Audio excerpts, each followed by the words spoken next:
എം.പിയുടെ ആസ്തി വികസന ഫണ്ടിൽ നിന്നും ചെറുപുഴ പഞ്ചായത്തിന്റെ വിവിധ സ്ഥലങ്ങളിൽ സ്ഥാപിക്കാനായി അനുവദിച്ച ഹൈമാസ്റ്റ് ലൈറ്റുകൾക്ക് അനുമതി നിഷേധിച്ച ചെറുപുഴ പഞ്ചായത്ത് ഭരണസമിതിയുടെ തീരുമാനത്തിൽ പ്രതിഷേധിച്ച് കാസർഗോഡ് എം.പി രാജ്മോഹൻ ഉണ്ണിത്താൻ ചെറുപുഴയിൽ നടത്തുന്ന ഉപവാസ സമരം ആരംഭിച്ചു. DCC president advocate Martin George ഉദ്ഘാടനം ചെയ്തു.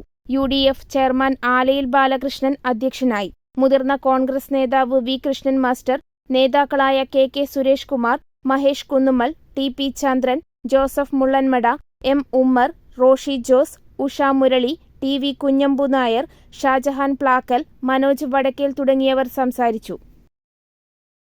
നിങ്ങളൊരു നഴ്സാണോ എങ്കിൽ ജർമ്മനിയിൽ പോകുവാൻ എന്തിന് ലക്ഷങ്ങൾ മുടക്കണം? അതും വിജയം വരെ സൗജന്യ ജർമ്മൻ ഭാഷാ പരിശീലനം യൂറോലീപ് നൽകുമ്പോൾ. Free education, free paper work, free placement assistance. ഇനി സൗജന്യമായി ജർമ്മൻ ഭാഷ പഠിക്കാം, സൗജന്യമായി ജർമ്മനിയിലേക്ക് പറക്കാം. Euroleap immigration consultancy, Kannur, Thrissur and Kollam.